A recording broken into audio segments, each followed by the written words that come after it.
Welcome to Mets Hot Stove with your hosts, Rob and CP, the go-to podcast for all your New York Mets news and rumors. What's up, Mets fans? Welcome to episode 4 of the Mets Hot Stove, live right here on the channels and on X.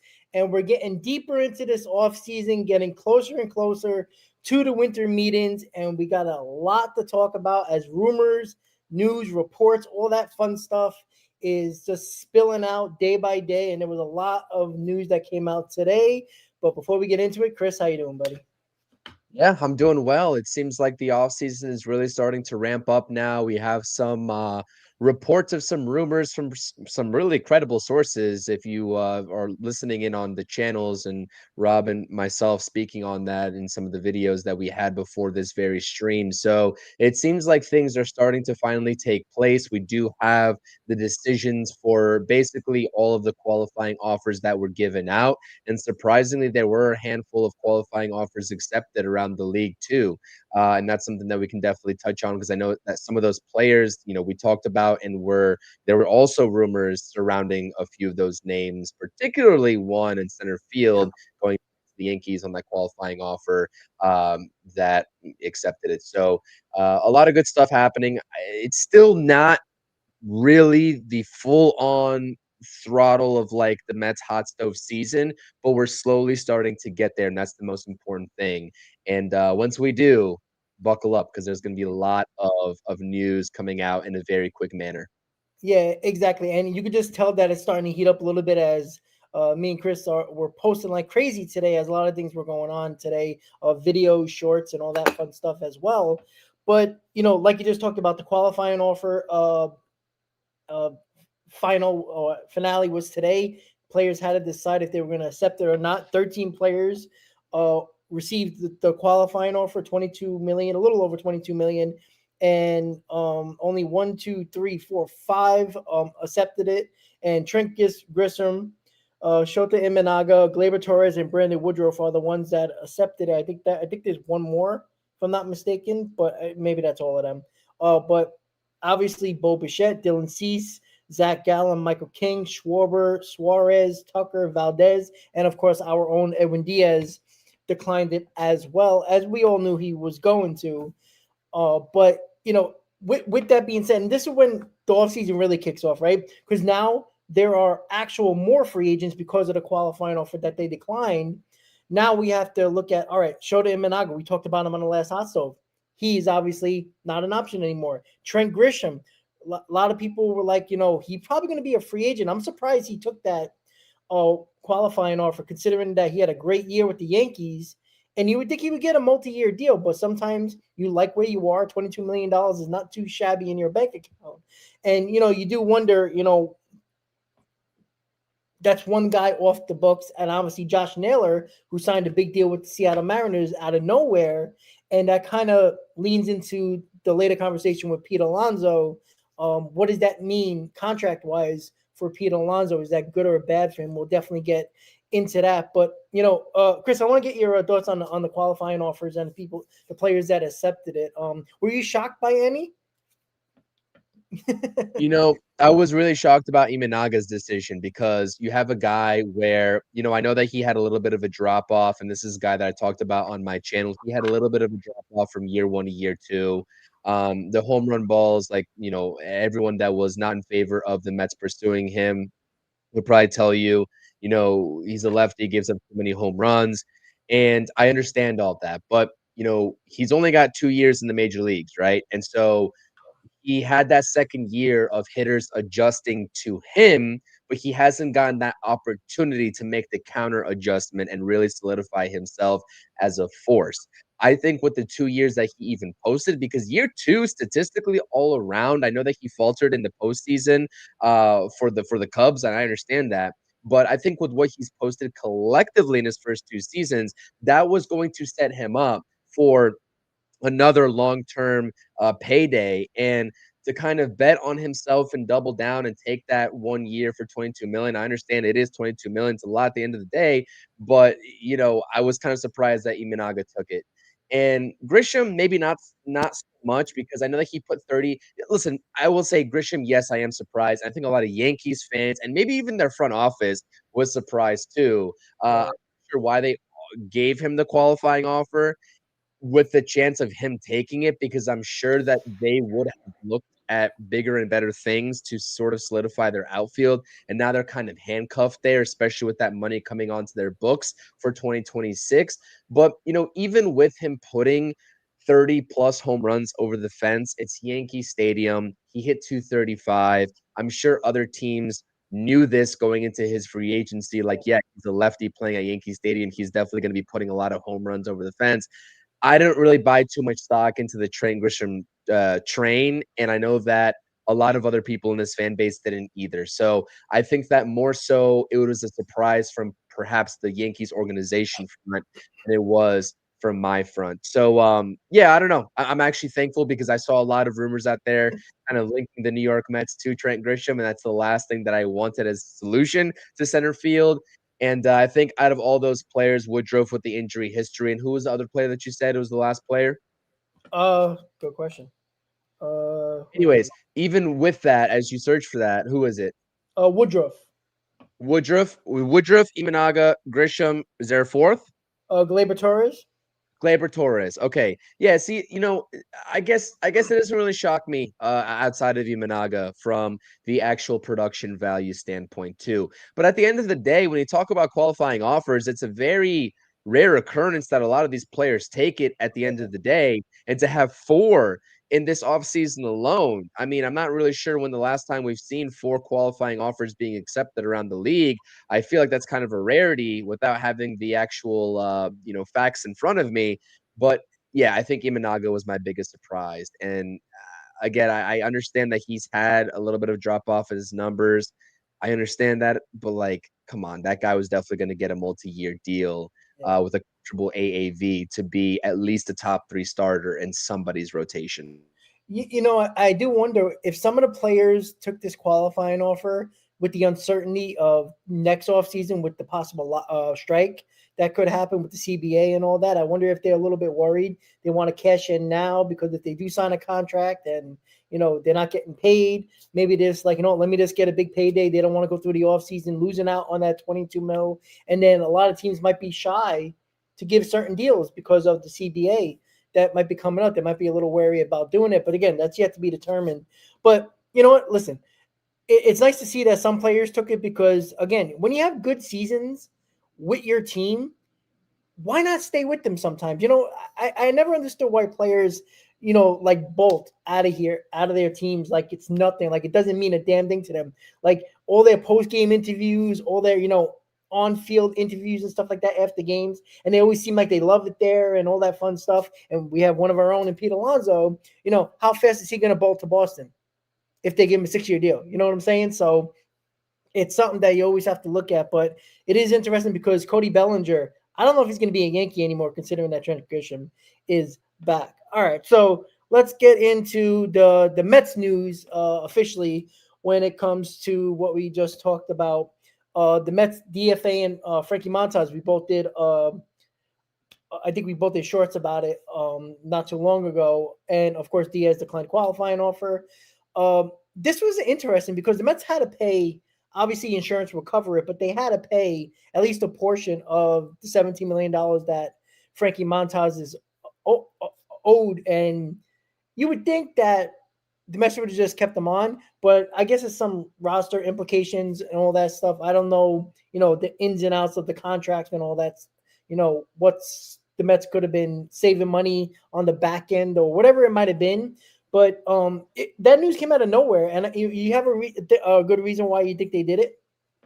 It's the 40-man roster spot implication because the corresponding move was protecting Nick Morabito, who's a Mets prospect, from the Rule 5 draft. And so there's no reason when this guy is going to be rehabbing from Tommy John surgery all of 2026 to have him on, your 40-man roster and taking space away from that. So I'm not sure if the Mets do save any money given that he's rehabbing. They gave him that player option with the contract, which is kind of stupid as it is. Whatever. but they just wanted to strictly save the roster spot on that 40-man, which makes all the sense in the world. There's no sense in if you're already paying the guy, you might as well just free up the roster spot, and that's all it was. Nothing more, nothing less. That's what it was. Yeah, I thought it was just that. I know I saw something quickly. I knew it had to be. It just seemed like a roster spot. It just made a lot of sense for the Mets to do so to protect a player or two. But now in this case, Morabito. So that was a quick topic because who the hell cares about Montas? He was terrible. He got hurt, and we all know about the contract, and we both liked it when he signed. We thought it was like, all right, back into the rotation guy. It wasn't a terror. I mean, the money was crazy. But it was like, you know what? Got him early in the offseason. We thought the Mets were going to do a lot more, and they did a lot, very little in the rotation. And 17 million was crazy for yeah, Montas. That was but we thought it much. was good because we saw Stearns be aggressive early, and that kind of got us a little excited. I think it was more about Stearns being aggressive than Montas being the pitcher in this rotation.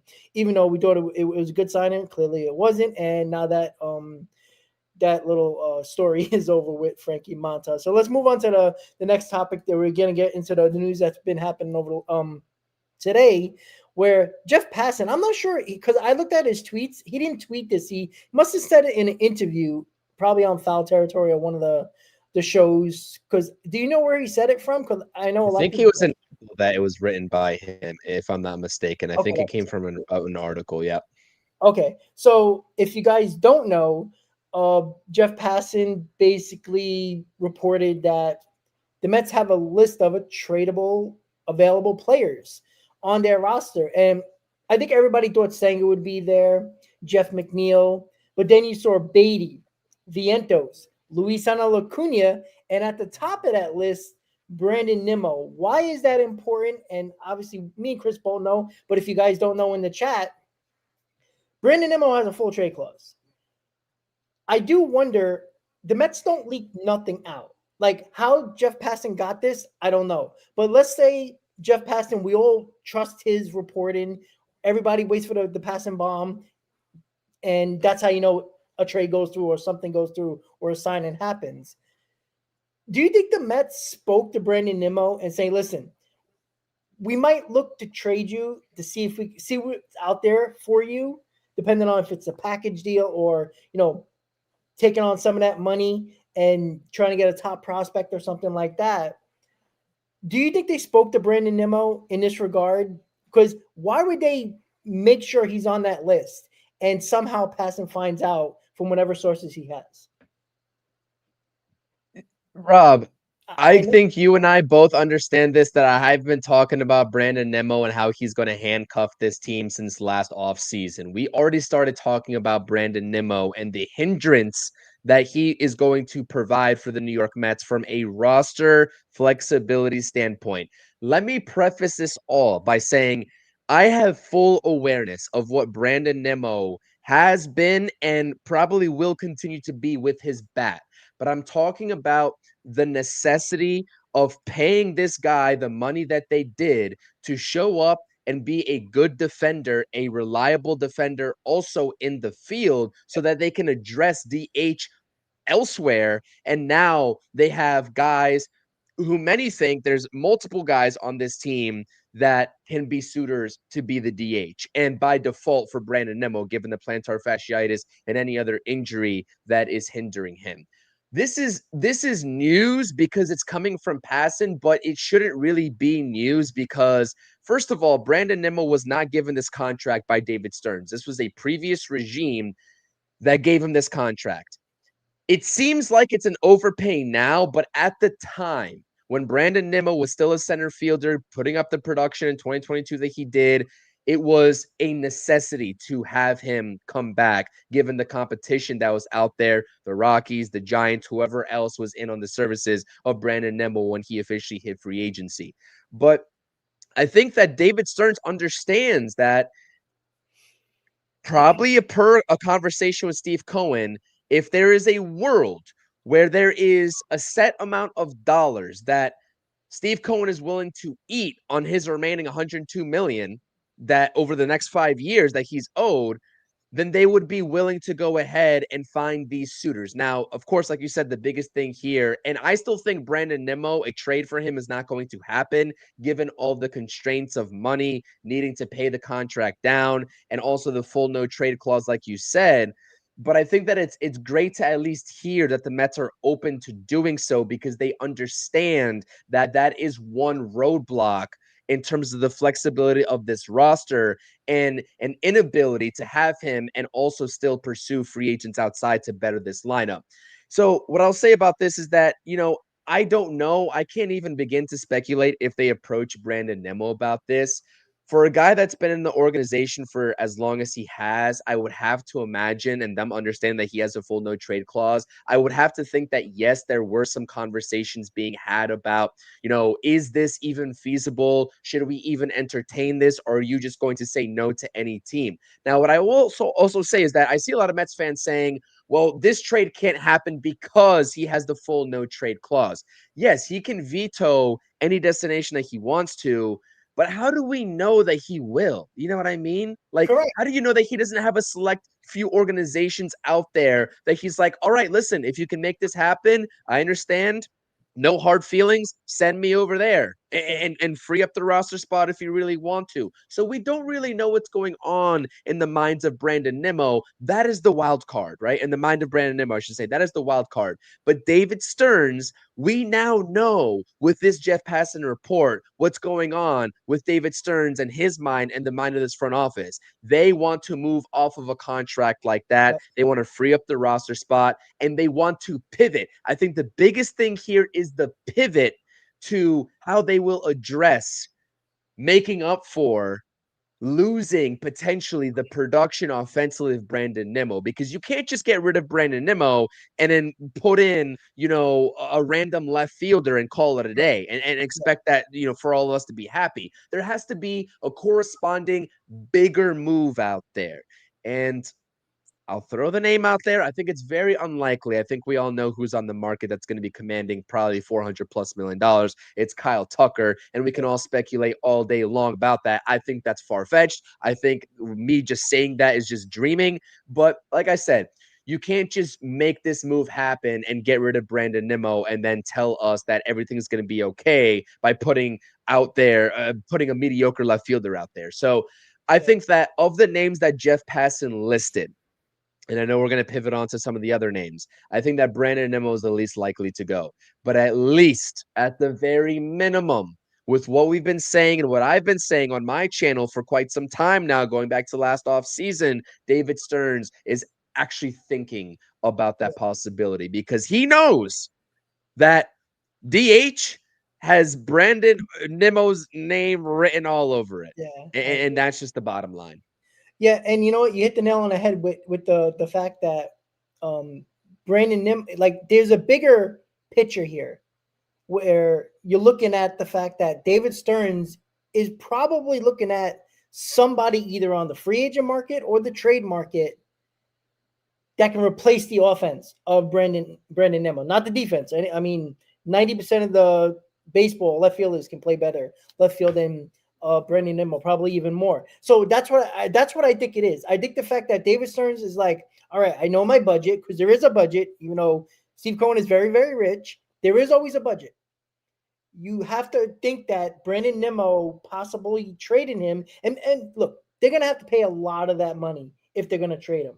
But if they can save $30, $40 million of whatever's left on that contract, that can go to a player, a high price free agent, or possible trade to bring in that money on the books with similar offense to Brandon Nimmo. Can we, that's a great point that I want to just get out of the way so that people viewing this right now understand that. So the way that I think about this, in order to make this move happen, a trade of Brandon Nimmo, it's almost like you have to sell the team that you're trying to trade him to on taking on the contract value of what he would be worth right now in free agency, right? So let's just say this, right? He's got 5 years left remaining on his deal, worth about $102 million. That is what Brandon Nimmo is owed as of today moving forward. Let's just say Brandon Nimmo was a free agent this offseason. what do you think a top offer, a top deal that he could sign on an open market would be? Is it a 2-year deal? Is it a 3-year deal? Do you think teams would be even scared of that? Or would they prioritize him being a DH and giving him a 4-year deal? But we can't play around with the AAV. We can't, because he's already set at $20.75 million AAV. So knowing that, do you think he would get a 2, 3, 4-year deal? What do you think, Rob? I probably a 2-year deal. You know what? Maybe if Okay, it's a 3-year deal with like an option, a club option or something like that. But he wouldn't be getting sure. what the Met. He wouldn't be getting. Like I said, he had a great year that year. George Springer was a free agent too. I hated that deal. Like if you go back a couple of years ago when Nimmo signed that contract, I was pissed off. I did many videos, many lives saying I don't want to re-sign Brandon Nimmo. I knew he was going to get a long-term deal. I didn't want him back. I wanted George Springer. And yeah, Springer ended up not he's not a center fielder. I understand that. But what George Springer is, Brandon Nimmo will never be. Clutch. And I'm talking about playoff clutch. This guy basically was hobbling around in the playoffs with Toronto. Big home runs, big games. He's just a great player that performs in the biggest moments. And I'm not saying Brandon was a bad player or anything like that. It's just that you saw the writing on the wall with him. You clearly did with Brandon Nimmo. You did. We knew why Brandon Nimmo became a better center fielder. He had issues going back on balls. So he always played shallow most of his career during his career with the Mets. He was great coming in on balls. He was terrible going back on balls. So what did the Mets do? They aligned him defensively to play deeper. So it's easier for him to get to the deeper part of the gaps left and right and to dead center. That's what they did to him. So it made him look like in defensive metrics look like a better center fielder. But you know what also happened? Balls that were falling in that he usually would catch when he was playing shallower, now those balls fall in. So those defensive metrics, if you look at it from that moment when he started to play deeper, are better. So it looks like he's a better center fielder. But nobody's stupid enough, because that's the reason why the Mets couldn't leave him in center field after what, a year? That's the problem. And this is the thing, Chris. When it comes to Brandon Nimmo, and knowing that he would get a 2-year deal maybe on the market today, is just another way. Again, this is not Stearns' fault. Another way this organization, I don't think, evaluate their own players well enough. And I think it bites him in the ass time after time. Different regime, I understand that. But they do this too many times. And we'll talk about this later with Pete Alonso. I think it's the same issue. I think it's a very similar issue, even though Pete Alonso has much better numbers. I think it's similar. But yeah, I agree with you when it comes to Nimmo. So going back to that conversation surrounding the actual contract value, if you're saying that you would think that he would get a 2-year deal in this current market this off season, that puts him right around, let's say, $42 million over 2 years, given his current structure of AAV with the New York Mets. I think that he could potentially get a 3-year deal to serve as somebody's DH for the next three years and put up 25 plus home runs and however many RBIs. So that's between 42 to 62 million between 2 or 3 years, right?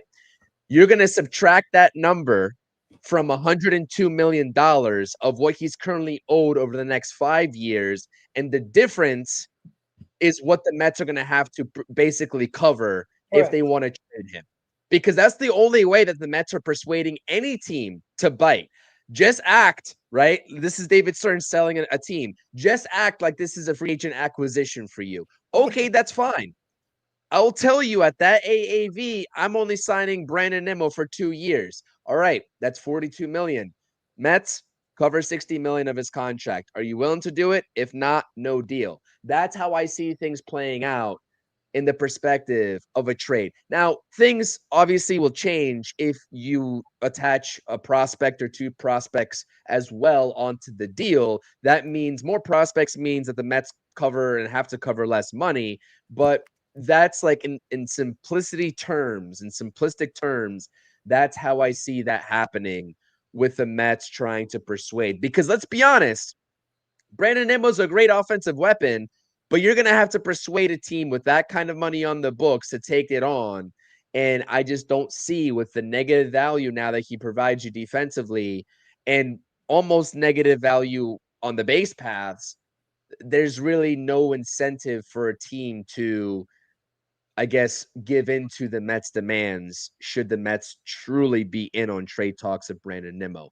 And so it's not shocking that Passan came out with this and named Brandon Nimmo, but I just still think that there's just so many hurdles and an uphill battle to climb for the Mets to make this happen. And so I would fully still expect, as of November 18th, when we're doing this stream, that Brandon Nimmo is still going to be a New York Met in 2026, not because David Stearns wants him to be, right? Wants him to be, but because the Mets just simply will not be able to persuade another team on fair terms, quote unquote, to take him on.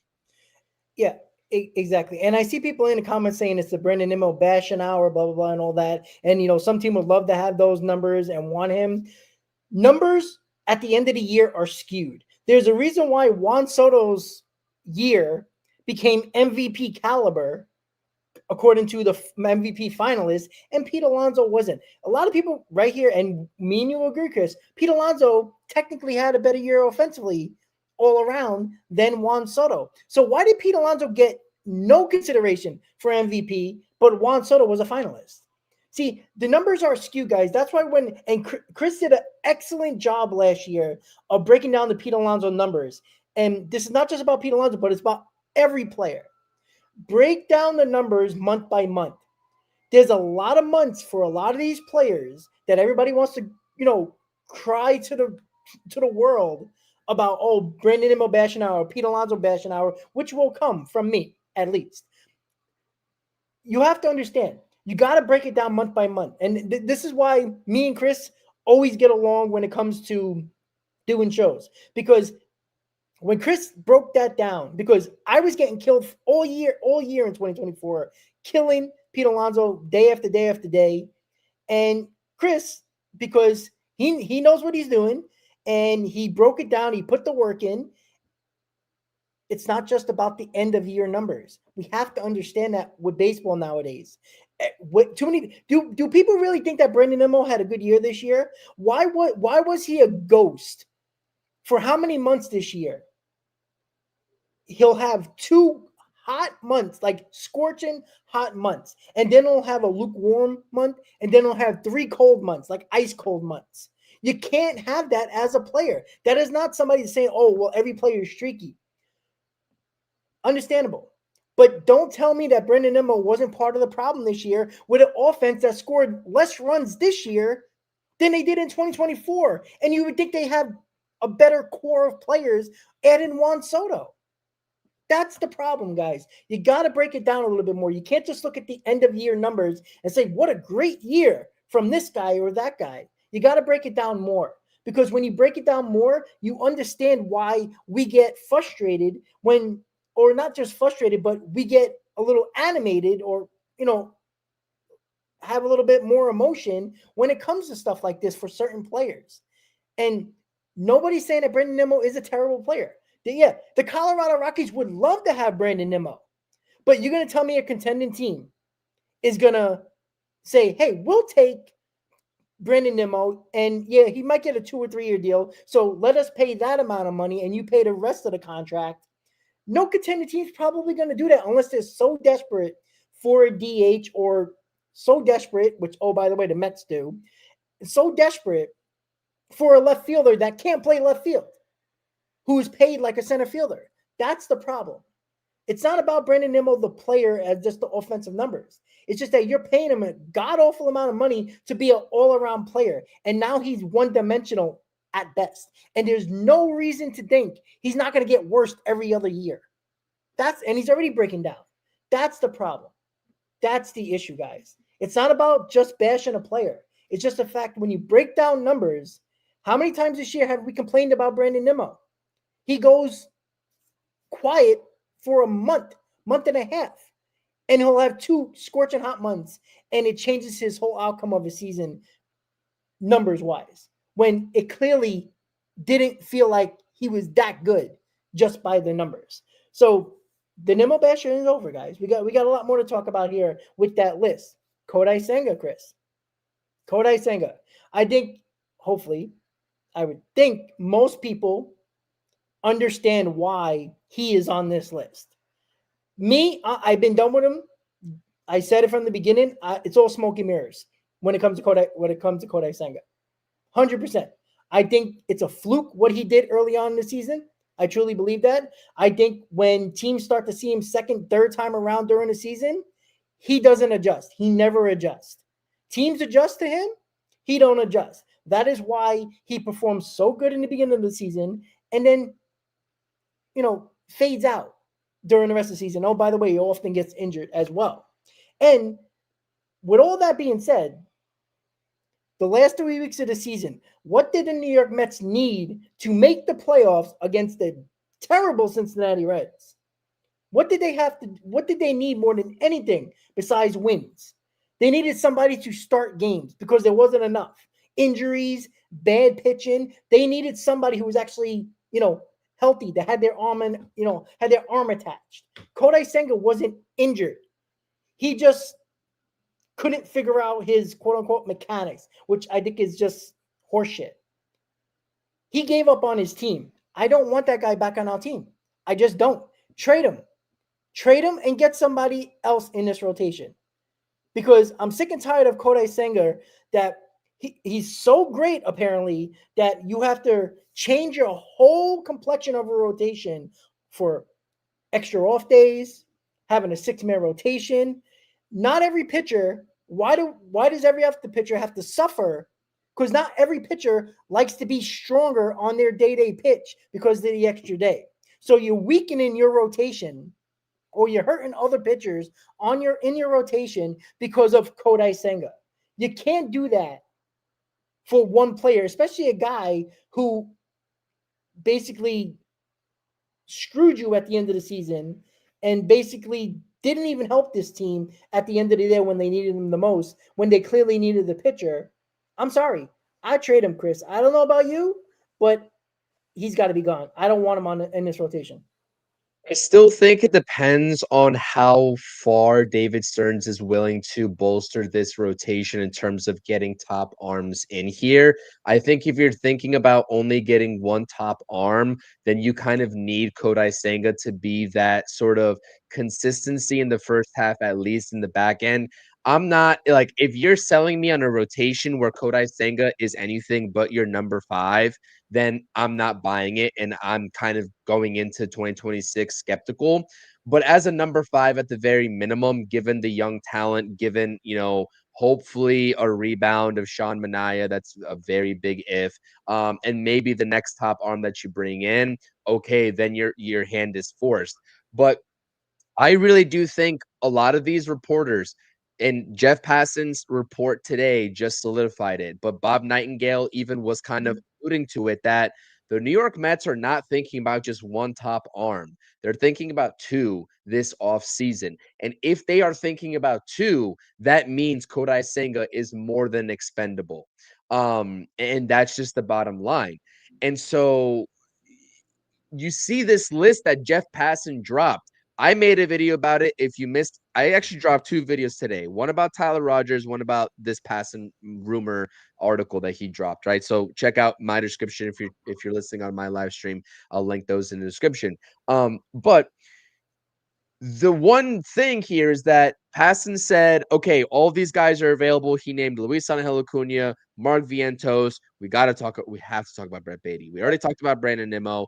I forgot if he named one more. Jeff McNeil, he named in there. We've already known that the Mets might try to move Jeff McNeil. But of all these guys, Kodai Senga was the only one that he was willing to go out there and say, the Mets are not just making him available. He is extremely available, meaning it would be a surprise if he is not gone. And so again, if that's the case, I'm not saying that what Jeff Passan is saying is gospel, so to speak, right? Because he could be wrong at the end of the day as well, although he is one of the more credible reporters that we have to listen to this early in the offseason. But if that's the case, that gives you an idea of how aggressive the Mets might be looking to be in terms of trading for that one frontline starter, whatever the name might be, and then maybe also going out there and pursuing a guy like Dylan Cease or Tatsuya Imai in free agency to give you your two arms that can make Kodai Senga expendable via trade. And it doesn't even matter what you get in return at this point. It's an expiring contract, and you're just freeing up the roster spot there. Although I will say, I will disagree just a little bit. If Kodai Senga is not traded, I think that I would like his role to be reduced in capacity, but I still think he would have a little bit of a role. He would have at least some value on this team. But I think that the pros or the cons outweigh the pros here. And I would also agree with you, Rob, that I would prioritize moving Kodai Senga out of this organization this season or this offseason. Exactly. So again, let's just hope that these signs, that all these news and rumors, when it comes to all this possible change of culture or change of roster construction, is a sign of Stearns being aggressive and putting on his big boy pants, because that Steve Cohen money is mighty heavy, and you just hope that he's finally realizing he's in a big market and he gets that going. Let's hope these signs are what we might see in the future, which would be nice. So again, next on the list is Brett Beatty. And this is something, guys, that we talk about a Brett Beatty topic last year this time. 99.9% of Met fans probably want Brett Beatty off this team if we were talking about Brett Beatty last year. Next year, we're talking about him right now on November 18, 2025, and he had a really good season. You remember, getting sent down, coming back up, you finally seen the potential of Brett Beatty. This is a guy that I always had his back. I liked Brett Beatty. I felt like he got a raw end of the deal on opening day when he clearly won the job against Luisano Acuna, but Luisano Acuna had to play on opening day because of a lefty, which already irked me from day one of the season while I was in Houston in the hotel room when we had the first pregame of the year. This is a problem where, and this is a situation where this entire list, when it comes to what Passan reported, I already said this. Do what you got to do. If everybody on this list gets traded for players that can help us, I don't care. Nobody's off limits, to be quite honest with you. You can't win 83 games and miss the playoffs with all the potential and being big contenders, and you're going to tell me that somebody's untouchable? I don't care. This whole list can go if it brings back better players, but realistically, it's probably not going to happen with all these guys. But Chris, with Brett Beatty, we talked about it from day one. Last year, most Met fans wanted Brett Beatty gone because he was a bust. He had a really good season this year, getting sent down, all that. I was pissed off that he didn't start on opening day when he won the job clearly over Luisano Acuna when McNeil got hurt. And he didn't start opening day because of, quote unquote, our favorite word, matchups. Those are stupid. From time to time, yes, but put the better player out there. I'm sick and tired of, we got to put in a righty who is not as good as the lefty we usually have in our starting lineup. So let's put the righty in here who is a worse player. It's just stupid. So this is an interesting topic with Brett Beatty, because I think we all can agree that Brett Beatty can play second or third, depending on what the Mets do with McNeil, Vientos, whatever, who is also on this list, by the way. I'm open to everything. Do I want to trade Brett Beatty? No. But what are we getting? That's the important part, right? It's not about losing Brett Beatty. What are we getting to make us better? And if that means getting rid of Brett Beatty, I'm on board, but it has to be the right trade. It has to be the right player or in the right package, so to speak, because the list is weird because we're talking about, trade Brett Beatty for this, trade Senga for this. Some of these guys can be in a package as well, obviously. But the way to list, it seems like everybody's doing like individual trades with individual players. When some of these guys can be packaged, which is a whole new outlook on possible trades that could happen.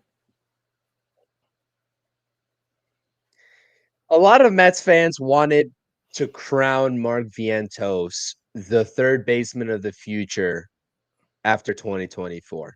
Yep. Now a lot of Mets fans want to crown Brett Baty the future of third base after 2025. I'm not. I understand being hyped about these guys that we've been waiting for so long to get the chance, right? And seeing them have good seasons. But we need to also just temper our expectations on what we realistically can expect from them moving forward. Brett Baty has all the potential in the world. I'm not denying it. But if you're telling me that Brett Baty is a deciding factor of getting you a top line arm and ace via trade because this team really wants a controllable, young, potentially up and coming third baseman, I'm sending Brett Baty in a trade all day long because the Mets have the farm system to recuperate from losing Mark Vientos and Brett Baty. They do. They have 8 top 100 MLB pipeline prospects. They are the number one team with the most top 100 prospects, and a handful of those have the ability, actually, a couple of those have the ability to play third base. But even given that, dude, you're probably talking about backfilling third base externally anyways, right? I mean, with the whole Red Sox situation, if you don't get Pete Alonso, the Red Sox probably will get Pete Alonso, and therefore Alex Bregman is out there for the taking. You trade Brett Baty, you get Alex Bregman. Is anybody really crying about that? Because I won't be. I will not be whatsoever. And that's just the bottom line because theoretically, you'll have Brett Baty going in a trade for a top arm, and you backfill that third base spot with Alex Bregman. And it works out at the end of the day. And so I just want to I know that there's a lot of Mets fans that are fans of certain players and certain players only. There's a lot of Jeff McNeil fans out there that are like, do not trade Jeff McNeil. We've been hearing it for the past few seasons at all costs. Now that's transferred over to Brett Baty because he had a really good season. I get it, right? These guys are easy to root for. They're likable, whatever. Whatever draws you to them, that's fine. But you are not going to tell me that with what Brett Baty put up, yeah, he hit 18 home runs. OPS was mid 700s for the first time in his career. I'm not crowning him the third baseman of the future without at least seeing what I can get for him in a potential trade package to bolster my rotation. And that's just the bottom line. Nothing more, nothing less. It's not me saying that Brett Baty is a bad player. I was wrong about Brett Baty. I had my doubts that he was going to bounce back the way that he did in 2025. I give him all the credit in the world for doing so, especially in such a tough market when a lot of Mets fans were asking, does this guy have the capacity to perform in a high-end market like New York? And he proved everybody wrong, including me. But I'm still not going to shut the door on making my team better because I need to keep Brett Baty. That's just not how this works. And I think that David Stearns also, if this list is correct from Jeff Passan, also understands that there are a lot of ways to backfill Brett Baty's position if they end up letting him go via trade. And I made this video a couple weeks ago. This shouldn't surprise anybody. It doesn't surprise me that the Mets are listing on offers on Brett Baty. They told you all, told everybody in this fan base that they were shopping Brett Baty this past trade deadline. When they wanted, they didn't want to because they didn't do it. And thank goodness they didn't with the way that this whole thing played out. But they discussed a one deal with the Yankees that would send Brett Baty to the Bronx in exchange for Trent Grisham at the time. Can you imagine how bad of a trade that would have been, first of all? But second of all, just including him and floating his name out there this past season was an indicator as it is. And so, yeah, I don't think that what Brett Baty produced is enough to make him an untouchable prospect or an untouchable player because he's graduated from that prospect status on this team. I'm sorry. It is what it is. There's a handful of ways to replicate his production defensively and offensively, and that's just the bottom line. You can be a fan of a certain player. I have certain players on the Mets that I like, and I'm a Pete Alonso fan. I'd like to see Pete Alonso be back, but I'm not going to sit here and tell you that Pete Alonso is not replaceable. I haven't done it this offseason so far. I will continue to not do it. I think Mets fans have to graduate from this. Let me root for this one player and one player only, and realize that a lot of these guys, minus maybe Edwin Diaz, because he's really not replaceable in my mind, a lot of these guys are replaceable. That's just the bottom line. Yep, and exactly. And yeah, I love Alex in the comments saying I'm a Debbie Downer. I mean, what is there to be up about? The Mets missed the playoffs with all the expectations. Like, stop acting like we should be positive when what positive is there right now? There is none. This team needs an overhaul. Like, let's stop acting like this team won the World Series and we're celebrating. We wouldn't have Debbie Downer shows if this team actually did what they're supposed to do, including the organization who run things. So you got to understand that as well. Sorry, Chris. But yeah, exactly with Brett Beatty. That's look again. There is no guy on this list that I would not trade, and that's obvious. So Jeff McNeil is the obvious one too. We always thought he was going to be on the market. I don't think there's really much to talk about, Chris, unless you have something to bring up. He's not the average guy he was a couple of years ago. If he was, it might benefit the team more, in my opinion. I think him changing into a quote unquote power guy, which he's not, hurt this team because you got a guy like Brandon Nimmo who was an average guy, an on-base guy. Bolts decided to hit more home runs. And I don't know if anybody noticed, but how did that really help the Mets? I think it hurt them because it makes their lineup just not situated right. How many times have we talked about, why Lindor shouldn't be leading off? Like, the common sense thing, he shouldn't be leading off.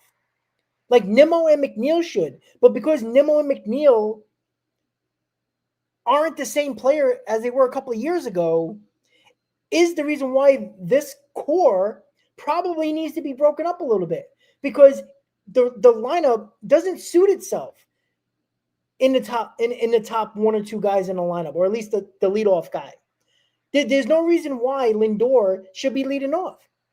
It would be nice to have your better players 2, 3, 4, 5 instead of 1, 2, 3, 4. Because then you got to put Brandon Nimmo 5th or McNeil 7th, and it just messes up the lineup. And I think it messed up what the Mets are trying to do. And it's not Stearns' fault per se, but in general, I think changing their mechanics and changing their way of hitting hurt both of these players, in my opinion. Yes, Nimmo has better numbers, but what the Mets need from these guys, especially when you had Alonso, when you had Lindor, and now you had Soto, you need guys to actually get on base for them. How many, there was a lot of solo home runs because these guys were constantly at the plate with nobody on base. And why is that? Because your best hitters were so pushed up early in the order that it just messed up everything, in my opinion. And again, I don't care about Jeff McNeil. He can be on this team or not. If Jeff McNeil's on this team, he's going to be a role player, and because he can play multiple positions. Other than that, see ya. It's an expiring deal too. It's just a common theme here when you talk about Senga and McNeil, right? I mean, I know Senga's a pitcher and McNeil's a position player, but a guy that's getting owed or is set to be owed $15.75 million. That's a complete overpay for Jeff McNeil as it is, because that's not what he's going to produce for you in a single season. But also he's an aging player. He's got 1 year left on his deal. I think he has some sort of option. I think it's a club option maybe attached to the back end that the Mets, I would have to imagine, are going to decline. I have to look at Spotrac if that's true or not, but I think it is true. But yeah, man. And like you said, so we are now at a threshold here with these prospects where it's like it's time to make a decision on some of these names, because I hear Mets fans say this all the time. Do not trade Jet Williams, right? You can't trade Jet Williams. Don't even think about it. All right. So, like, okay, so that's fine. We won't trade Jet Williams, but how about this? It's now Jet Williams' time to be a contributor at the major league level. Yep. And so the position that he will probably be overtaking is probably being the successor to Jeff McNeil at second base. Something has to give here, right? Jeff McNeil fans that are also Jet Williams fans that don't want to see both go can't have both. You can't have both. It's not feasible. It's not feasible. So some of these prospects like Benj, like Williams, like we'd already seen these pitching prospects are gonna have to graduate to make room for the next set of prospects that are willing to come up and are trying to make their case in AA and AAA. And so I think that Jeff McNeil is completely expendable. I don't think that anything that Jeff McNeil provides you, mediocre outfield defense, right? Like I get that he's a versatile player, but like I'm not gonna nobody's batting an eye about the way that he plays outfield. It's just a guy to stick out there. He's just got thoracic outlet syndrome surgery, Yep. right? He's like 33, 34 years old. This is the most expendable guy of this entire list, I feel like, of what passed and dropped. So yeah, I don't think there's anything else that needs to be said about, Jeff McNeil. Appreciate his time as a New York Met, but objectively speaking, if you're trying to make this team better in any facet, then I think that you have to try to get Jeff McNeil out of the door because I don't think that he fits on this team in 2026 with the prospects coming up and just the overall ability. Not to mention, if Brett Beatty sticks around, I would much rather see Brett Beatty at second base and take that position over and keep our options open at third base rather than committing to Brett Beatty being the third baseman of the future. And that's just the bottom line there. So I think Brett Beatty has a lot to say about Jeff McNeil trade upcoming this offseason, but apparently both are up for trade too, according to Jeff Passan, and what the Mets have either leaked or he's assuming they have leaked too. So yeah, I don't know. I think that there's just so many moving parts right now, and it's kind of hard to see how this all plays out. There's a lot of uncertainty, and that's what has a lot of Mets fans worried. And that uncertainty is the reason why a lot of Mets fans are like, no, we have to keep these guys because like they can't even think of a plan they don't think that this front office has a plan to truly replace these guys. That's the fear of uncertainty right there. And at this point, what do we have to fear? We're coming off of a season where we missed the playoffs. There's nothing to fear. It can't get any worse than that. It cannot get any worse than that. And so I see a lot of fans after the season saying there's no way we can bring a replica of the 2025 team back. There has to be, I think Jody said it too, an overhaul. Like these names being included, whether you're comfortable or uncomfortable including some of these names in trade talks, it's good because that points toward a willingness to complete an overhaul. And that's at least what I'm happy about in hearing this report, that the Mets are open to doing. Exactly. If the Mets were openly, if this list was true after the 2024 season, we would be concerned because like, hey, we just had a great season. Why are you trying to, completely change this roster? But when you have a shit season like you did this year with all the expectations, this has to happen. And this is start of a good sign, as me and Chris were talking about and agree with. So Mark Vientos, Chris, another one on the list. What again, he lost his job, didn't deserve to keep his job. I don't know. I mean, would you keep Vientos to be the everyday DH? Can you trust him? Because he can hit righties, he can hit lefties when he's on, but can you afford to keep him as the everyday DH if you're going to think about somebody at second or third, or just trade him? You can absolutely give Vientos another crack at DH. Is that my number one option of what I want? Absolutely not. That's not what I want. Would I understand the rationale of why they do it? Yeah, sure. Like, fine. Okay. But if that's the case, Like that's where I push back on it too, because like I don't want a lineup that possesses both Brett Beatty and Mark Vientos again. I don't think that's the best thing for the New York Mets. I think it has to be either one or the other getting moved this season. And I think that a lot of people right now would probably prefer Brett Beatty stick around over Mark Vientos. I think that's probably the objective consensus, right? Although you can argue Mark Vientos' bat has higher upside, we just didn't see it in 2025.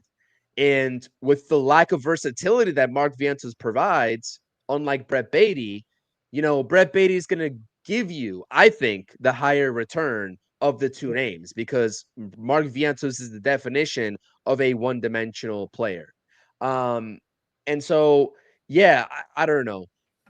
I think it has to be either or. That's the way that I would approach it if I was David Stearns. I think the common denominator here is leaving third base open, depending on what Pete Alonso does. Again, at this point, I would give it a 50-50 chance that Pete Alonso returns to the New York Mets. That's what I would give it at. There's a lot of rumors circulating, and you will get into it. I'm sure we'll talk about Pete Alonso here in just a second, but there's a lot of rumors circulating about the Mets' approach to these negotiations with Pete Alonso. And so if that's the case, if Pete Alonso does walk away, I'm not positive the Mets will backfill first base in free agency. I think they might give Ryan Clifford, whether I think that's the right move or not is a different topic. I think Ryan Clifford could be up for that spot. But that means you have to go ahead and prioritize a competent third baseman. Somehow, some way. I don't know if Mr. Ramirez in Cleveland is available, but that could be another option that you can potentially pursue. But I don't care. Bregman, Ramirez, I do not care. You cannot leave. If you lose Pete Alonso, Brett Beatty is not your third baseman. That's what I'm going to leave it to. That's as simple as that. Pete Alonso leaves, Brett Beatty is not your third baseman. And so that's where I'm like with Mark Vientos. It might just be a little bit easier to try to persuade teams that he could be a staple in somebody else's lineup and maybe get a pitcher in that manner, even if that means that you have to attach a little bit on the back end in terms of prospects. So yeah, I don't know, man. This is a tricky merry-go-round that David Stearns has to answer here. Yeah, doesn't this list sound familiar though? 3 out of the 4 players that the Mets should have looked to trade at the trade deadline, they're back on this market in the offseason. So it shows you David Stearns didn't want to pull the trigger for whatever reason. Remember I said 2 out of the 4 needed to go, and 3 out of the 4 are here now, and Mauricio is obviously not part of this list. So last but not least, Luisano Acuna. That was your guy, Chris, earlier in the beginning of the year. I had a problem with Luisano Acuna. I think he's a role player. To be quite honest with you, it's not a bad thing. It's not a bad thing. You need role players on your roster, but a role player should not be a top 5 prospect, in my opinion. You didn't portray him as a role player, bringing him up and hyping him up and getting him from the Rangers. It wasn't the case. And you have that. This is where I think people are going to probably get annoyed at me again. Luisano Acuna, I don't think if he don't learn how to hit for average, his speed is nearly pointless as a starting player. It matters on the base path, pinch running, very good defensively, but you have to understand if he doesn't learn how to hit for at least a decent average, and his on base doesn't go up, and then strikeouts continue to rise, that speed and that production he can provide with his legs means nothing. You can't bat 220 and think that you're going to be, a speedster on the base paths and your on base sucks.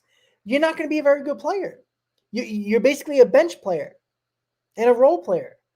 The problem with Luisano Acuna with this current team, now, obviously a lot of things can happen, but I don't see him being a starter. There's no consideration for me, in my opinion, for him to play second or third, and obviously not short, and not even center field. So what does that tell you?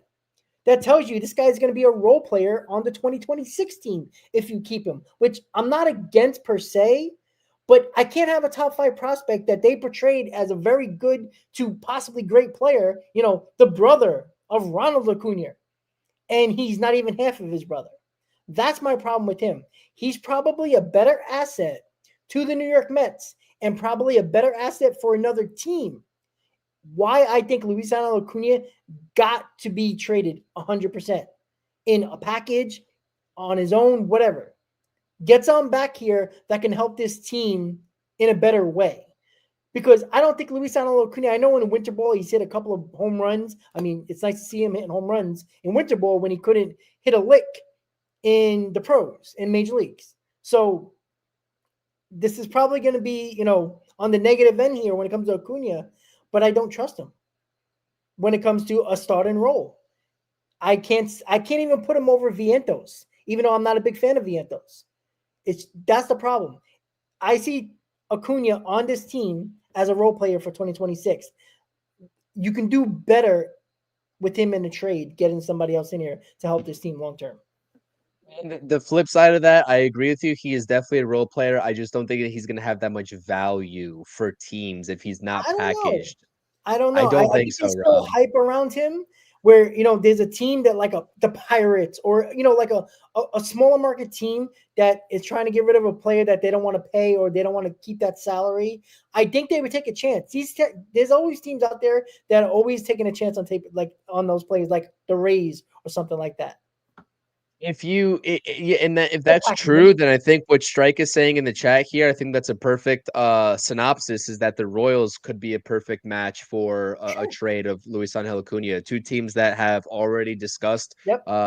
potential trades as recent as last offseason. I think that could be a perfect fit. But in a 1-for-1 deal, right? I think you're better off packaging him. I think you're better off sending a package of Vientos and Acuna combined Sure. rather Exactly. than just those guys 1-for-1. And Correct. so I think that provides you a lot more value. And so that's also the common denominator here is like, is Stearns just trying to free up these roster spots, or is he really trying to build value here? And how much value can he actually get in return for these guys 1-for-1 versus a package? And so that's really what his job is as president of baseball operations right now, with no acting GM underneath him to try to figure that out.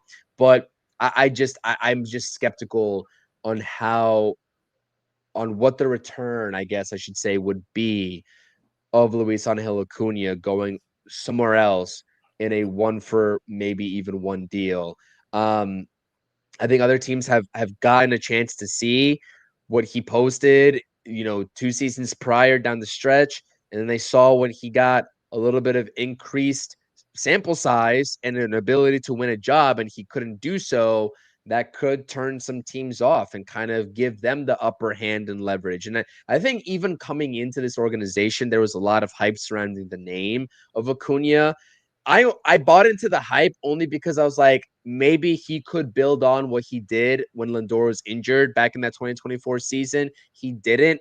Now I'm past it, right? It's all about what you can do for me when you get the opportunity. Can you seize the opportunity, right? And Luis Angel Acuna didn't. And so I think with where the Mets are at in their organization, especially right with these prospects coming up again, because that's why these guys are expendable. I'll say it one more time. If the Mets didn't have the farm system that they did right now, then I'd probably be talking about this situation in a different light. I'd probably be like, well, how can you trade Luis Angel Acuna if a guy like Jet Williams is not coming up, right? Like, how can you do that? How can you trade Mark Vientos if, you don't have a guy like, I don't know, whoever else coming up? That it matters because the Mets have built a competent enough farm system to make these MLB ready guys that are on the cusp of being true everyday players. They have the ability to give them away, and they have the ability to get value back for them and just sort of retool through the farm system and externally with what the value they get back. So I'm not surprised with Luis Angel Acuna. Yeah. So be it. He's a role player. I'm not batting an eye at that. Exactly. So this list is going to be a lot to look at throughout the offseason, and keep your eyes open for these guys being in a possible deal. Maybe not just solo singular trades, but like package type deals. That would be interesting. But if this is true, Stearns is actually being more aggressive than I think some of us thought he could be. So turning on to the next topic right now. So earlier today, if you weren't, I know somebody brought it up in the chat. WFAN Salicata in his one of his on his show with Brandon Tierney earlier today, and I heard it coming home from work. He said that industry sources saying that we know the Mets made an initial offer to Pete Alonso, whatever it is, I don't know, but it seems like the Mets aren't going to budge much, if at all, on that initial offer. A lot of people believe, according to Salicata and his industry sources, which I kind of was curious. I was like, am I going to believe him? No. But, Chris, I didn't message you this, but I want to say something. So, I have a friend, a reporter that, good guy, knows his stuff. I asked him, I go, have you, because industry sources doesn't mean it's coming from the Mets or any reporter from the Mets, but it could be coming from outside sources. And when they come from outside sources, you wonder where, how are they hearing that? So I asked my friend who is a reporter for a team. I'm not going to put his name out there. I'm not going to do that unless he wants to put it out there, because he might do an article about it. So I don't want to blow up his spot yet until, so he can get views and, eyes on his article and stuff like that. He said to me, he goes, I heard something similar. He goes, I'm not going to agree with everything the radio host said in Salicata, but I did hear similar things when it comes to the Mets not budging too much on their initial offer for Pete Alonso. And everybody's going to be like, what was the initial offer?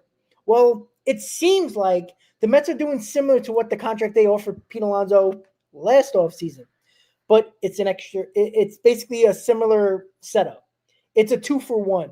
Basically, what that is, guys, is where it's a guaranteed it's a 3-year deal, guaranteed the first 2 years. The third year is another player option.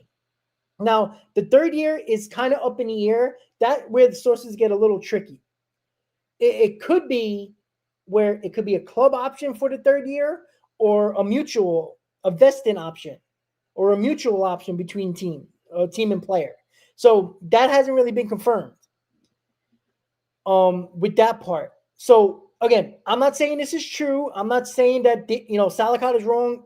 My guy, that's a reporter for a team, is wrong. But when you start to hear those type of rumors, Salicata has a big mouth, but he's also a good guy. We had him on the show a couple, 2 years ago on the roundtable podcast. He was a great guy, and he's cool. Right? I met him a couple of times at the Queens Baseball Convention and all that stuff. He's a good guy. He's not the type of guy to throw shit out there and just because he feels like it, just to get eyes and ears on the show.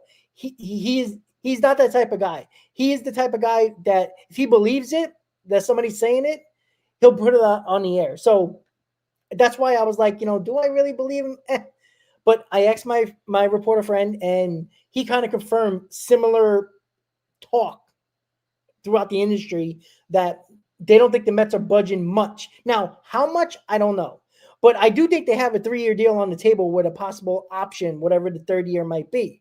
Club option, vesting option, whatever, mutual option. So, Chris, I'm going to tell you this. I don't think the Mets want Pete Alonso unless it's a very team-friendly deal. And he also has to DH a little bit, which I think is going to piss off Alonso more than the actual contract. Because that's not a lowball offer. I think they're going to give him between $29 and $30 million, which he got last year. I think they're going to the yearly number AAV is, I think, is going to be right on par with what Alonso wants. The years are going to be the problem. The DH part of it is going to be a problem. Now, I think the Mets are stupid. I wouldn't tell them anything about DH at first base. Once you sign that dotted line, you play where we tell you.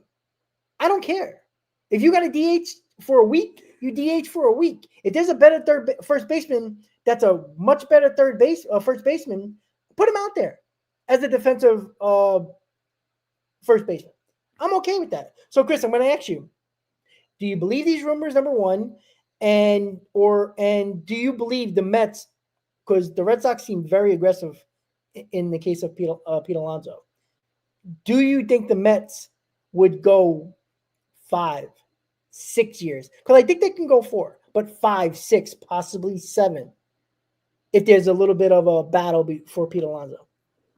Yeah, and I think that's important to also distinguish too, is that battle, like what is it? Because like you can't expect to make an offer to Pete Alonso and Scott Boras and them not to match that offer for from the Red Sox. So what's the incentive of giving your top offer to Pete Alonso right off the bat?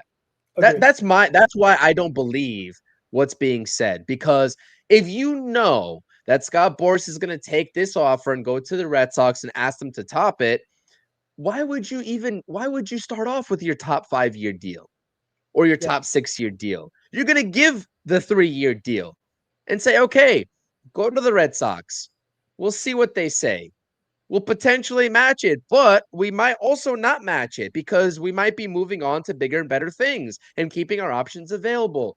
This is where I think that, sorry, I don't believe Salicata. I'm sorry. I That's just fine. don't believe it. I don't. First of all, I think I'm sure Sal is a great guy. Isn't he the guy that said Pete Alonso was a clubhouse problem a couple of years ago too, going back into last Again, offseason? industry sources. Industry sources said that Pete Alonso was the clubhouse problem. That's why. Yeah. Okay. Anyways, that's besides the point. But what I will say here is that yeah, the Mets are not going to make the max offer right away. That's expected for any big name free agent, because Scott Boras is going to just take that offer and go to the Red Sox and say, wow, look at this. You can get him for one more year, $25 more million, and he's yours. It just doesn't make sense. And so that's why it's like pretending to know. I don't want to say pretending, because I don't want to like put that on these guys or saying industry sources are saying that, but I have to I have to go out on a limb and say they're pretending, because if you're telling me that David Stearns is giving David Stearns and Steve Cohen, by the way, are giving out their hand on how they're going to approach these Pete Alonso negotiations on November 18th, like a month away or a little bit less than a month away from the actual winter meetings, I think that's a total crock of shit. I'll just say that. I think it is. And so therefore, I think that the Mets would be willing to go that 4 or 5 years. I would be willing to go that 4 or 5 years, but I would be questioning if I would go the 6 years for Pete Alonso, knowing that if he walks, Bregman could be out there. Yep. I know that they're not rumored to be in right now on Okamoto, but Okamoto's going to be posted. They can go after him as well. Like, there are plan Bs and plan Cs out there. And really, Bregman is just like a plan 1A, right? Like right alongside Pete Alonso at the end of the day. And we had these same talks last season where I prioritized Pete Alonso over Bregman, and you were kind of like even like I think you actually took the side of Bregman last off season, but now I'm kind of like, all right, if Pete Alonso really is holding out for that, 5-6 year deal, that so be it. That's fine. Let's go get Bregman. That's it. And so, yeah, I don't know if I believe, to just answer that question that you posed, if I believe that the Mets are only going to give him a 3-year deal and say, that's it. It's done after that. Yeah. He's getting more than a 3-year deal. He's getting more than a 3-year deal. I know that. You know that. Sal Licata knows that. Your Pirates buddy knows that. Everybody Right. knows that he's getting more than a 3-year deal, right? Sure. I now this conversation surrounding the deal that Josh Naylor just got makes things interesting, because I think that David Stern seeing that deal go through, and a lot of these teams seeing that deal go through, that's a good baseline of what Pete Alonso should get, given the age gap of Naylor and what he just signed for, because clearly he wanted to go back to the Mariners, because I thought he would have definitely tested free agency coming off the season that he did, versus a 31 or a soon-to-be 31-year-old Pete Alonso. Yeah. And I think we all know Pete Alonso is better with the bat than Josh Naylor above and beyond. But the defense, and Josh Naylor's coming off of a season where he just swiped 30 bags. A first baseman stealing 30 bases is almost unheard of in today's day and age. That is a big deal. So you talk about the well-roundedness of a first baseman. 5 years, $100 million for Josh Naylor. Vlad Jr., he's also younger. He just got 14 years for however much. I think it's about $35.7 million AAV. Pete Alonso will come in the middle of that in terms of AAV, but what is it going to be in terms of years? Are you going to see that 5-year deal for a 28-year-old and also offer it to a 31-year-old? Or are you going to say, hey, listen, this 28-year-old just got 5 years, you're 31, maybe we'll go 4 years for you.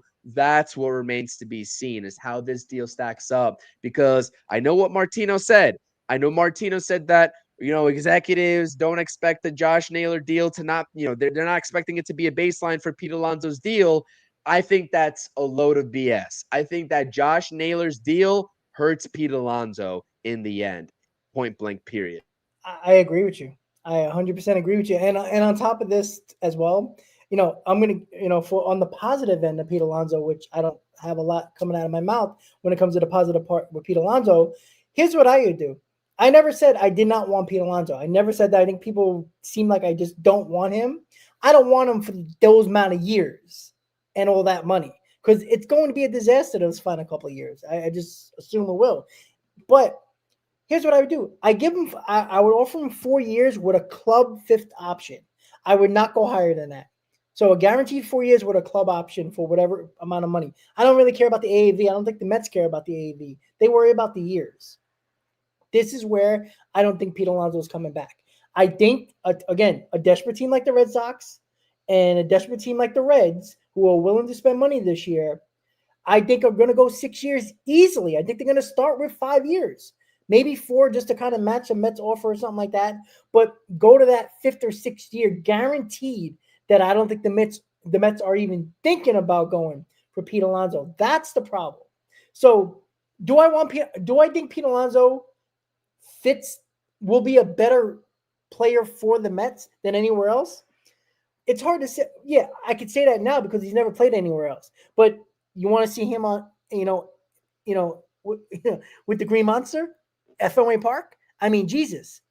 Like, ballparks matter as well, even though you only play, 81 games a year in your home ballpark. But I just don't see the Mets going past the 4th year guaranteed. I just don't. And I think that's where we're going to, find out how important is Pete Alonso to the overall quote unquote culture. Because we didn't say that. Stern said that.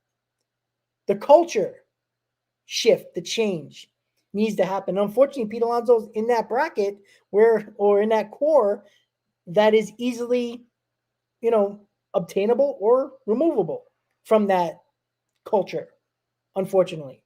And I don't think Pete Alonso is a bad guy. I don't think he's a cancer, clubhouse cancer.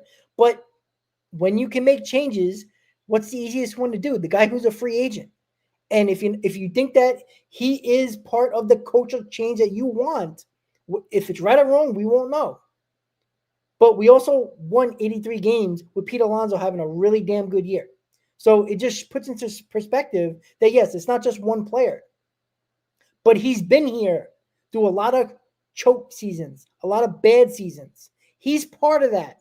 Just because people don't like to throw Pete Alonso in that loser bracket, he was the face, along with Jacob deGrom, with choke seasons, losing seasons, bad seasons. So when everybody wants to give all the credit to the face of the franchise, give the blame when things go bad. Because Pete Alonso had always the opportunities to become the leader of this team for years, before Lindor, before Soto, before Marte. He never took that leadership by the horns. Not saying that is going to make or break a team. They could have won 90 games if he was a leader. But there's something something with this leadership thing that it seems like there's one body, 3 heads. Lindor's a leader. Marte's a leader. Alonso could be a leader. Maybe Nimmo, 4-headed monster. When when nobody knows who to go to as a leader, and they got their packs, because Chris, we've talked about this many times over the years. We've always seen with this Mets team, everybody notices it. When Soto hits a home run, he goes to that group, that clique. Pete Alonso goes to that clique. You know, you see different cliques. Lindor has his own clique. You see the problem here? This team has like subgroups in this clubhouse. And I think it's a problem. And that's when we talk about culture change. I think there's something to this overall clubhouse that is an issue. And does that mean the Mets are not going to pay Pete Alonso the years and money because of just that? No. I think the defense has a lot to do with it as well. As Stearns was not shy to say, run prevention was a huge problem for this team. He wants to change that. Pete Alonso isn't good defensively. Don't give me the defensive metrics. He sucks. He can scoop balls. 99.9% of real first basemen, starting first baseman, can scoop a ball. His throwing sucks. And his range is it's not terrible. It's pretty good. I would say it's about at 60%. He's not a good defender. I can't have a guy that can't throw through any bag properly. It's dangerous. And on top of that, he will be getting older over the years. So, with Pete Alonso, I don't know. It's going to be very interesting, but Pete Alonso cannot dictate this offseason. And I think me and Chris agree with that. So, next up, he gets posted tomorrow, guys. Tatsuya Imai is getting posted.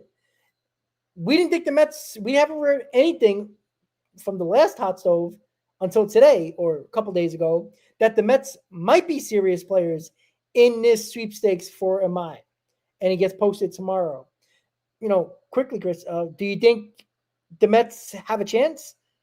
Because it is about money, clearly. Yeah, I think that the Mets are going to be really big players for Amai. I think that the Mets are really big players for every single one of these players coming from overseas over the past couple of years. And the deciding factor was whether or not they're going to go to the Dodgers. And so, has the Dodgers luck run out? Are they at, capacity in terms of, this talent that's coming over from the pitching side? And I think that's the biggest indicator here. Now, I'm sure a team like the Giants could use, that same rhyme and reason of the geographic location to their advantage and kind of swoop in. I think that they will be players for Amai as well. But I think Amai will be a really big priority for the New York Mets, especially if they're able to get a trade done for a true number one starter. Now, that is a separate conversation within itself because now you have conflicting reports saying, there's a lot of guys that are probably not going to be, on the trade block, like a Skubal or whoever else, right? But there's another report that I will just kind of tease it that the Twins will be listening in on offers for Lopez and Joe Ryan. So that will be something to monitor. And then I think that so let's just say they are able to go ahead down the trade route and get one really big arm, then I think that Amai is a perfect guy to go after on your own free will with your own negotiations because you dictate that contract and you don't have to give anything up minus maybe the extra posting fee, et cetera, that goes into the contract that you do give him.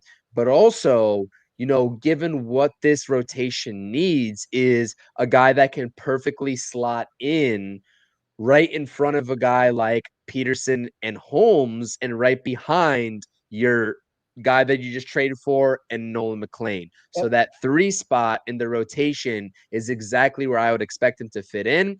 And, I haven't really heard too many rumors about this guy's geographic preference or any preference at all. And I think that we've already heard that from Munetaka Murakami. I think that it's been less reported from Okamoto. I think the general consensus of all these guys is that they would prefer the West Coast, but we've seen in years past with Senga and Imanaga, that's not the end all be all. So we'll see what happens. I think that I'm going to hold my hopes up just a little bit with Amai rather than some of the other pitchers that we've seen prior, right? Like Sasaki most recently. Yamamoto, my hopes were kind of high. I'm not going to lie. He did us dirty. But Sasaki, I was like, not again. But Amaya is kind of one of those guys where I'm like, all right, maybe I can be entertained with this topic one more time here to see how this plays out. And um, I think that this would be a perfect fit. And I think that all signs and reports so far that we have indicate that the New York Mets are going to be heavily in on the market of Tetsuya Mai. And I think that he's officially posted as of today, if I'm not mistaken. I read a report it's tomorrow, but Oh, it could maybe be today. tomorrow. Okay, that sounds good. All right. Anyways, either Yeah. today or tomorrow.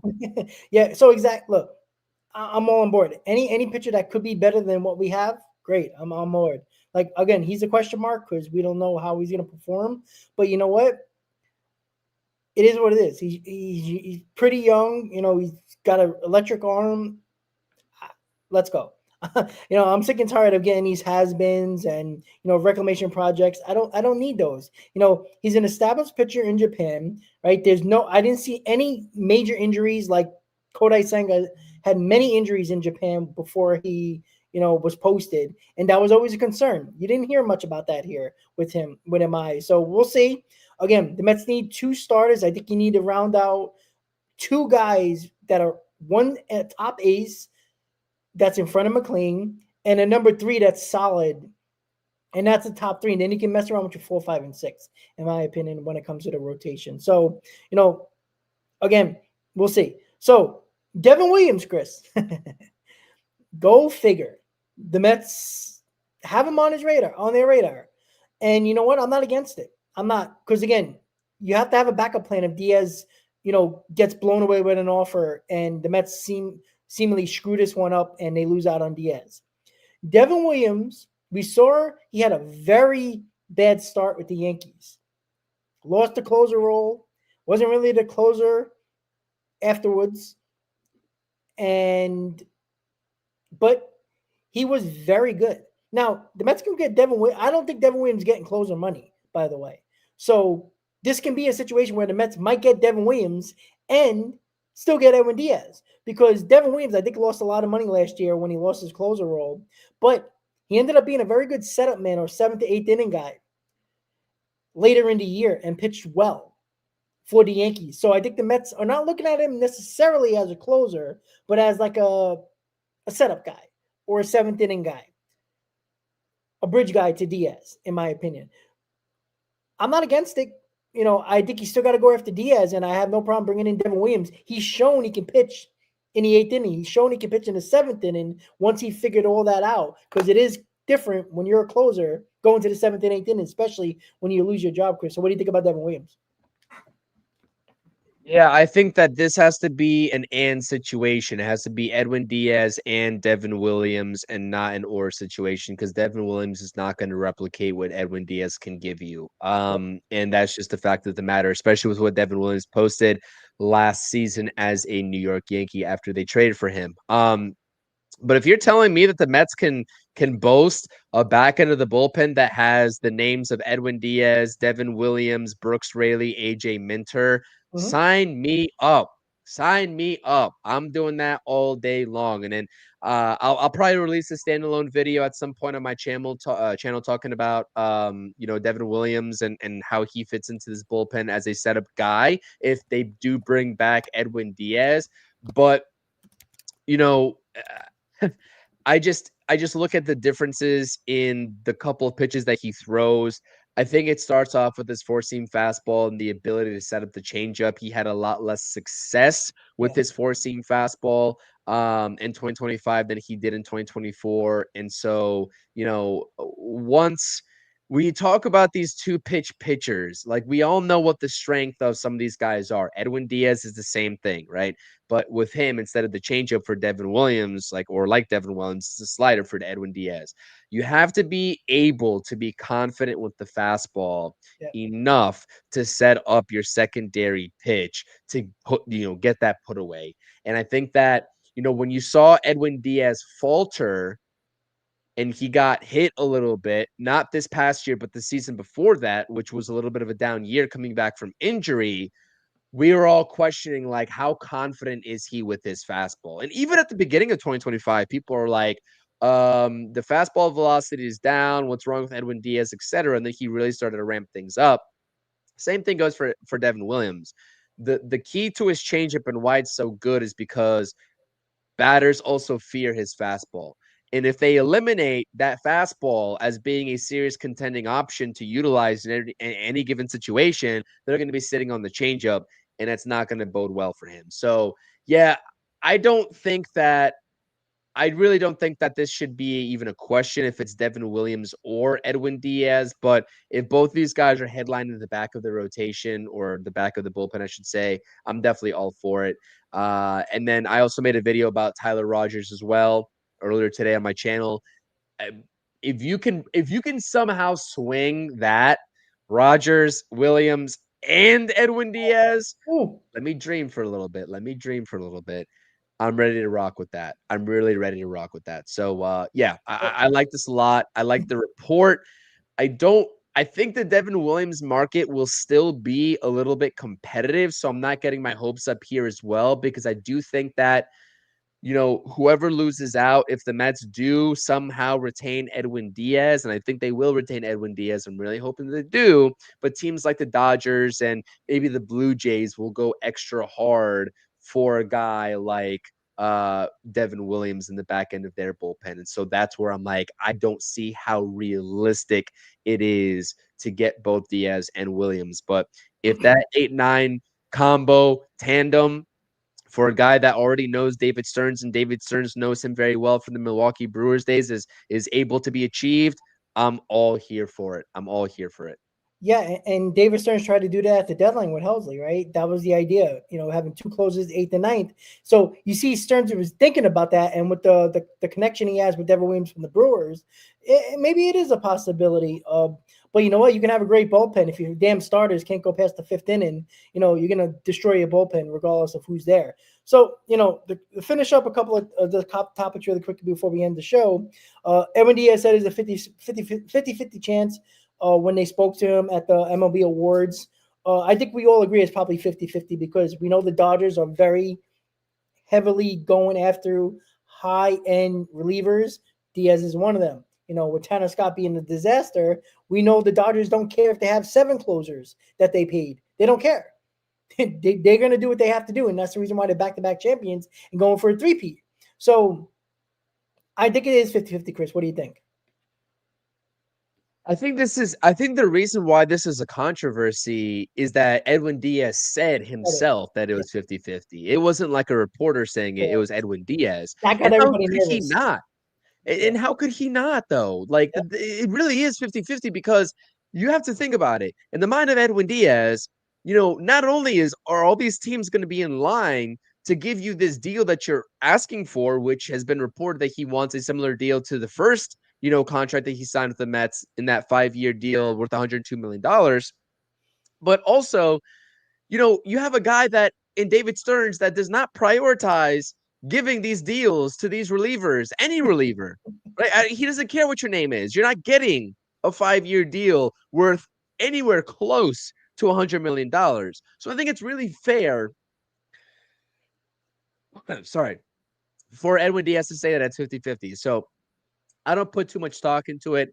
I just hope that David Stearns realizes the production value that he was able to, or I hope that David Stearns realizes that the production value is something similar to 2025, and they give him that valuation. I'm not saying to just spend recklessly here. But Edwin Diaz is such an anomaly, and that's why this topic of conversation is so hard. So I'm not putting too much stock into what Edwin Diaz says with the whole quote unquote 50-50.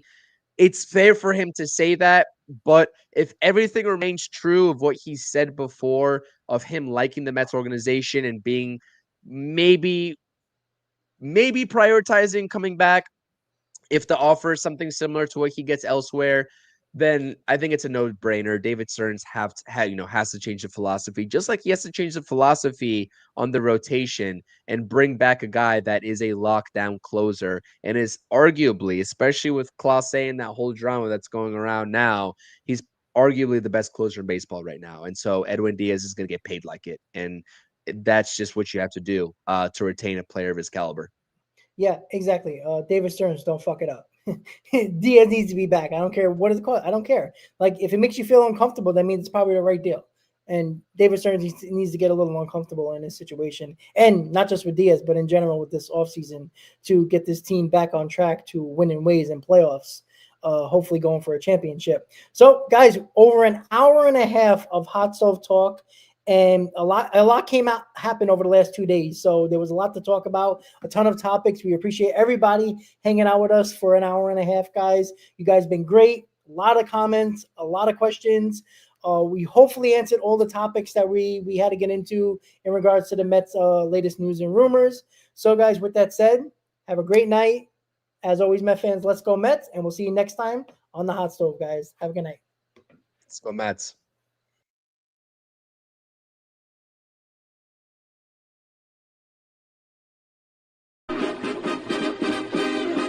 Meet the Mets, meet the Mets. Step right up and greet the Mets. Bring your kiddies, bring your wife. Guaranteed to have the time of your life because the Mets are really socking the ball.